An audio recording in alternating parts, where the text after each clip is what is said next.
Dawn, June 19, 1944. Philippine Sea.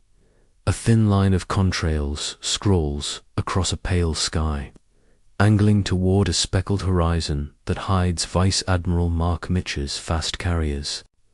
Fighter directors in cramped compartments stare at green scopes, calling bearings and angels into talkers' headsets.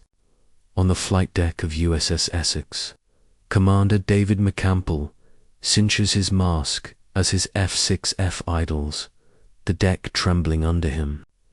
Far to the west, Vice Admiral Gisaburo Ozawa's air groups are already airborne hundreds of aircraft, searching for the American fleet they must break or die trying. The stakes are brutal in their clarity. Either the Imperial Navy regains the initiative, or Japan's strategic perimeter collapses. The radar plot blossoms. Controllers vector Hellcats 50 miles out. On this day, Spirit will meet a system. They call it a turkey shoot later, but on the morning passes, the sky isn't easy. It's choreographed violence. Cap divisions slide into position. Japanese strikes arrive in 4 large waves, each chipped pieces of Ozawa's dwindling coin. The first raid loses cohesion against radar-guided intercepts. The second shears apart in flak and climbs. By the last wave, the Japanese are throwing brave pilots into a grinder built around radios, CICs, and hard practice. Over 2 days, the math is lopsided. Roughly 600 Japanese aircraft gone against about 100 American losses. The heart of Japan's carrier aviation is cut out in the space of a weekend. They did not expect this outcome. Pre-war doctrine on both sides promised decisive battle, but each navy defined decisive differently. Japan believed elite airmen and audacious strikes could bend outcomes. The United States bet on an integrated enterprise, mass-built carriers, radar-directed fighters, deck-load strike cycles, and the logistics to keep them fueled for months. In 1944, those bets met at operational scale. The Essex-class was the delivery vehicle for an entire way of war. Here's the thesis. Japan assumed the spirit of pre-war air groups could compensate for production and training shortfalls. America built a system around carriers that multiplied the value of every pilot and plane. When Spruance and Mitchell sailed west, they brought factories in formation. The combat edge was simply the last 10% of a supply chain. At Truk, Philippine Sea, Formosa, and Leyte, the Essex-class turned industrial strength and information advantage into tactical outcomes. The pilots were brave on both sides. The system decided. The vector by the summer of 1943. The war's center of gravity had shifted to the Central Pacific. The Navy's Fifth Fleet would punch across the Gilberts and Marshalls, step on the Marianas, and unhinge the Philippines. The Essex-class arrived at the right time. Enough ships to operate in task group packets. Enough speed to mass or disperse. Enough flight deck to push 100 aircraft. In June 1944, the fast carrier force fielded roughly 16 flat tops, with about 900 aircraft volume and reach unmatched by any opponent. The stakes in these waters were simple. Seize the Marianas, and the US brings B-29s to Japan's doorstep. Hold them, and the empire keeps its shield. Carrier warfare became the gatekeeper. If Ozawa could rip apart TF-58, the landings on Saipan would stall. If Spruance's radar and fighters shredded incoming raids, the landing beaches would hold and the Japanese fleet would be fighting without eyes. This is why the Philippine Sea mattered. It was a duel over who would control time and distance for the rest of the war. From Tokyo's vantage in 1943, the coming fight still looked winnable. Japan's naval air arm, bloodied in China and early Pacific battles, had been designed for a short, violent war that would force negotiation. Even as losses mounted in 1942-43, senior staff clung to the idea that carefully hoarded aircraft and a single massive engagement supported by land-based air from Formosa and the Philippines could crack the American drive. Land-based Bettys and Judys would attrit the American carriers at range. The mobile fleet would finish the job when conditions favored them. On paper, it was logical. Conserve carriers, leverage interior lines, and let U.S. logistics stretch thin. Doctrine reflected resources. Japan's radar development lagged. Communications discipline varied between units, and fighter direction was rudimentary. Pre-war pilot training was demanding, but the wartime pipeline could not sustain losses. By 1944, many replacements had hundreds fewer hours than pre-war aviators. Some late-war naval pilots arrived with a fraction of the instrument and gunnery time their U.S. counterparts logged. The core assumption that elite skill could offset numbers became less valid with each attritional month. Courage stayed constant. Proficiency fell. The American design philosophy was different from keel to cockpit. The Essex-class carried around 100 aircraft as built and, more importantly, could handle the tempo of launch, recover spot cycles demanded by a rolling offensive. A deck-edge elevator, wide flight deck, and efficient hangar allowed big deckload strikes and quick response. By doctrine, early war air groups centered on roughly 36 fighters, 36 dive bombers, 18 torpedo bombers. By 1945, that mix skewed fighter heavier from around 73.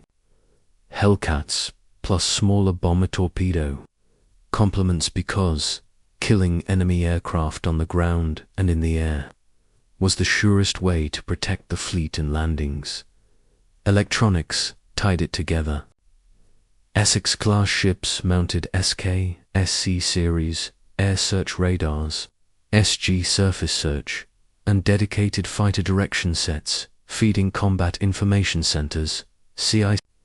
Fighter directors used those scopes and voice radio nets to put CAP precisely where it needed to be.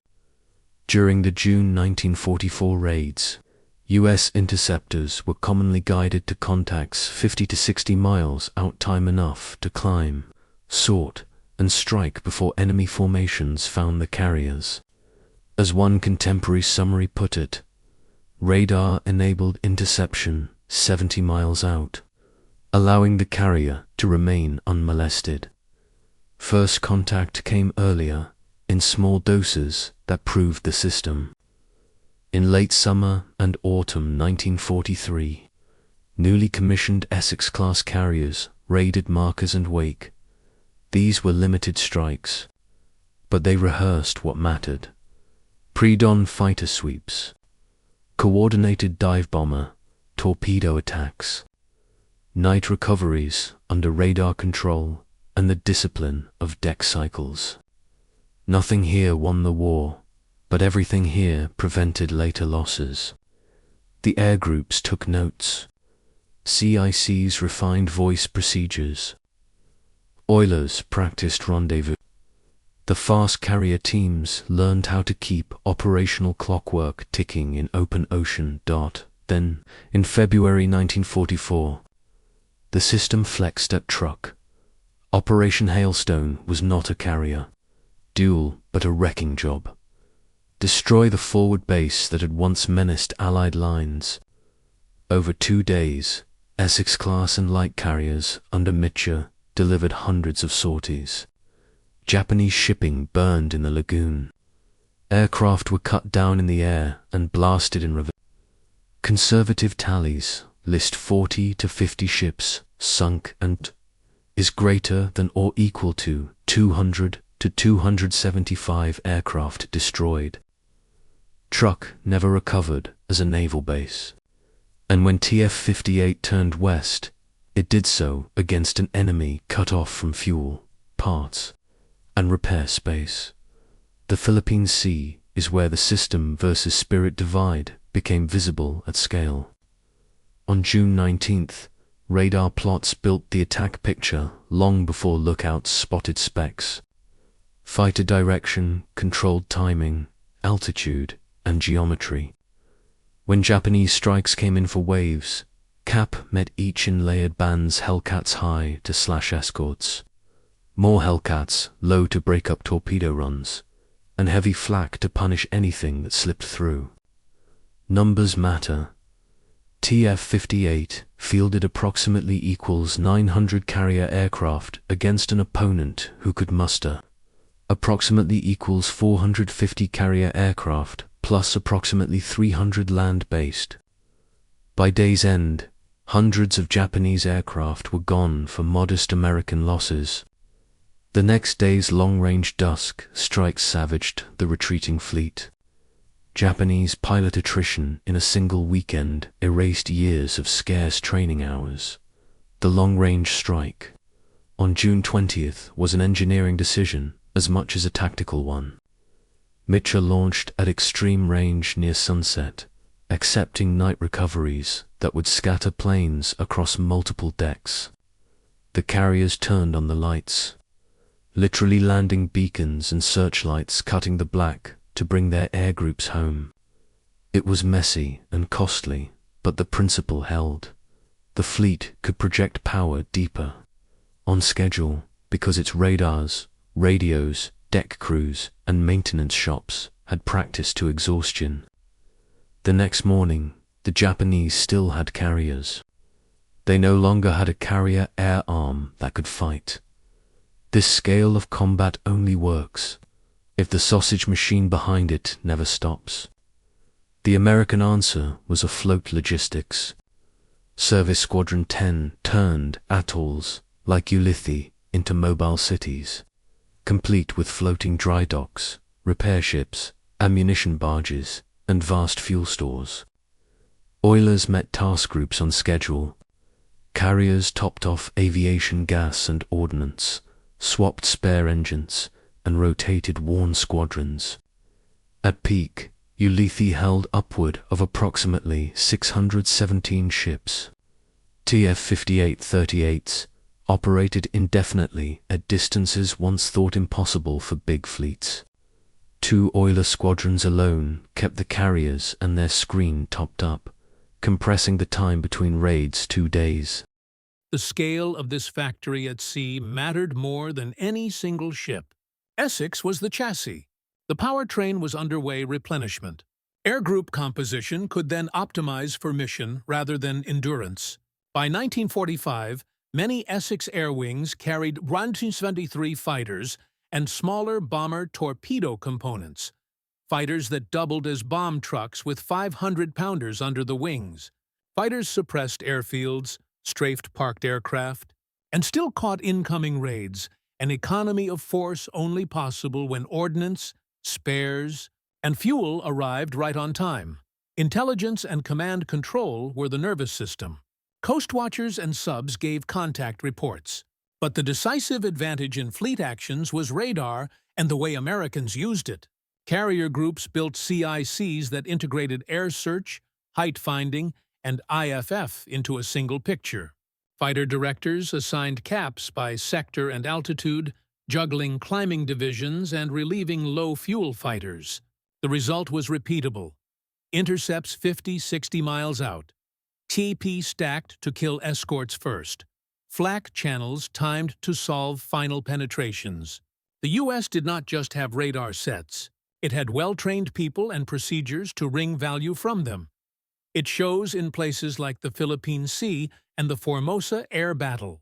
In mid-October 1944, U.S. carriers hit Formosa to thin land-based air before Leyte. Japanese counterstrikes were large, clever, and persistent, but radar warning and fighter direction blunted them. Across October 12-16, conservative ranges credit Japanese losses at 321 525 aircraft against 89 U.S. aircraft. Land-based air was supposed to be the equalizer.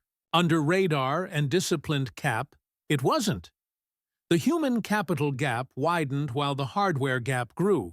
In 1941, Japanese naval pilots often had 500-700 flight hours.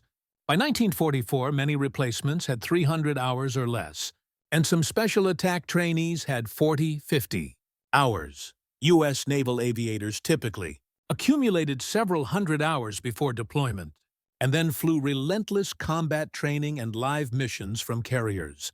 Fighter gunnery practice, combat air patrol rotations, and deck landing drills underpinned the statistics. By late 1944, the average American pilot was more likely to survive his first few sorties, gain experience, and teach the next man. That compounding advantage appears in exchange ratios. Sortie math compounded that edge.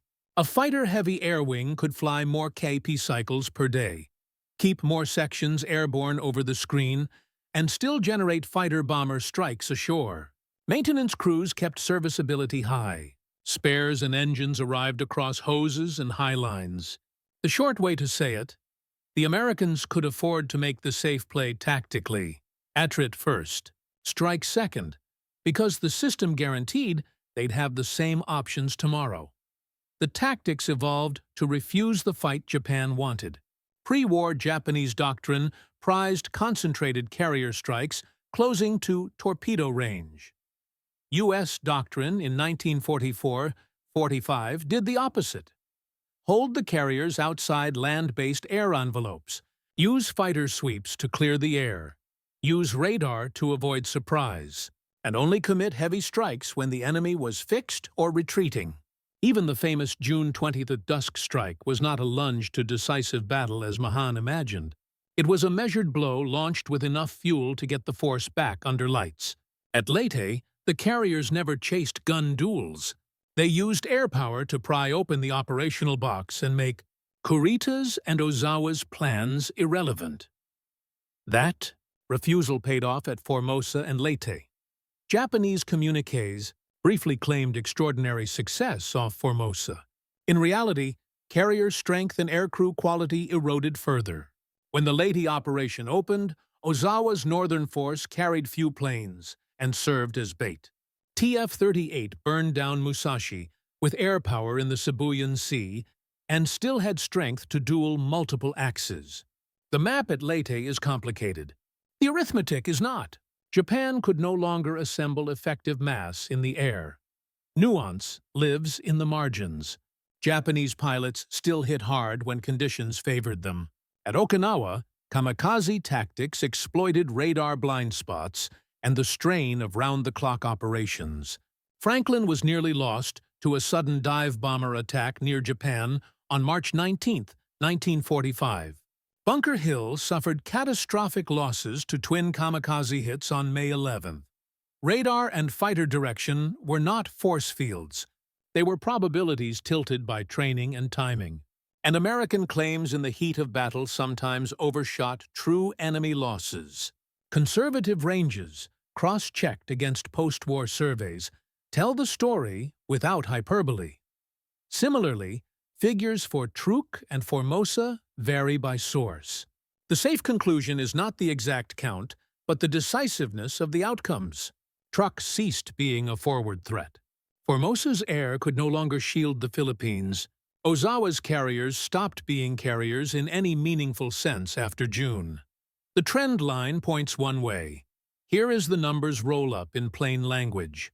Between late 1943 and mid-1945, the U.S. commissioned 17 Essex-class carriers, with 14 fighting in wartime, each carrying 90-100 aircraft and increasingly fighter-heavy wings.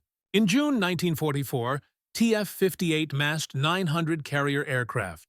Japan committed 450 carrier aircraft, plus the $300 land-based and lost. 550 645 airframes in the Philippine Sea, for 123 U.S. losses. At Truk, in February 1944, U.S. carriers and surface ships sank 40-50 vessels and destroyed 275 aircraft in 2 days. In October 1944 over Formosa, U.S. strikes cost Japan 321-525 aircraft for 89 American losses. Through 1944-45, Ulithi regularly hosted hundreds of ships, peaking above 600, sustaining a cadence of strikes measured in days, not weeks. Losses cut both ways. Franklin's casualty lists are sobering. Yaichan 724-807, KIA, Chan 2265, 487, WIA, yet she steamed home under her own power. Bunker Hill counted 396 KIA and 264 WIA, and was out of the war. None of the Essex-class were sunk, but the price of contested airspace in 1945 was blood and fire on hot steel. Psychology appeared in war diaries and interrogations. Japanese officers after the Philippine Sea often spoke of unexpected American radar and fighter direction. The decisive battle script had broken. The enemy would not close, and the skies over the fleet belonged to hellcats, called by calm voices in dark rooms. After Formosa, exaggerated victory claims reached Tokyo, but the mood inside operational staffs tilted toward grim arithmetic. The trained aviators were gone, and the replacement pool could not catch up. On the American side, confidence hardened into procedure. If the plots were clean and the caps stacked, the raids would die before they mattered. Leadership and tone mattered too. Spruance remained methodical, prioritizing cover for the landing force. Mitcher pushed tempo while trusting his fighter directors and deck crews. Halsey accepted calculated risk to keep pressure on.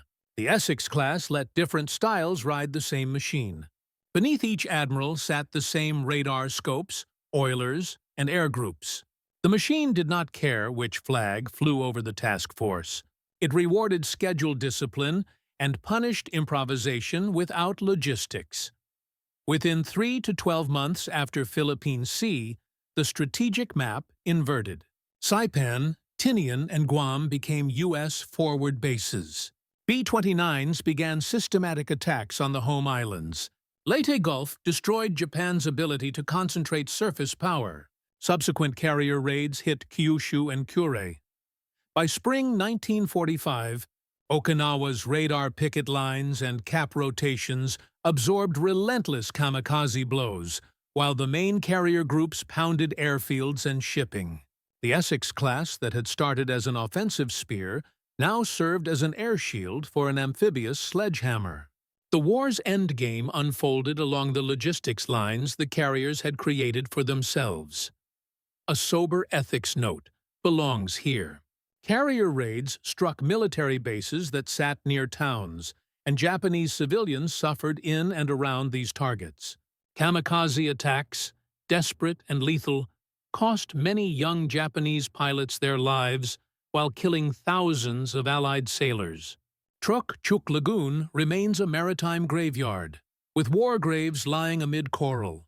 Remembering the operational math does not erase the human cost. It should frame it honestly. After the war, the Essex hull proved adaptable. Angled decks, mirror landing aids, and heavier catapults would carry jets into the 1950s and 60s. But the deeper legacy was doctrine. Fighter direction matured into modern airborne early warning and strike control.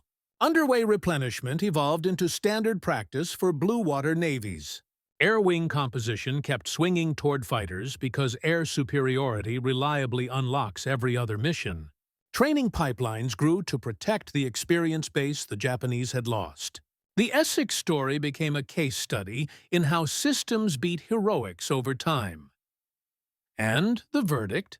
Return to that morning in June 1944. McCampbell nudges forward, the deck officer gives the signal, and Essex sends another fighter into the light. Over the horizon, Ozawa's airmen fly bravely into plots, drawn by machines and people who have practiced together for months. The final image is not a single dogfight or a single bomb hit. It's a conveyor belt. Oilers abeam, ordnance craned, radios crisp, radars humming. The math of dominance clicking forward, minute by minute. Spirit mattered. The system decided.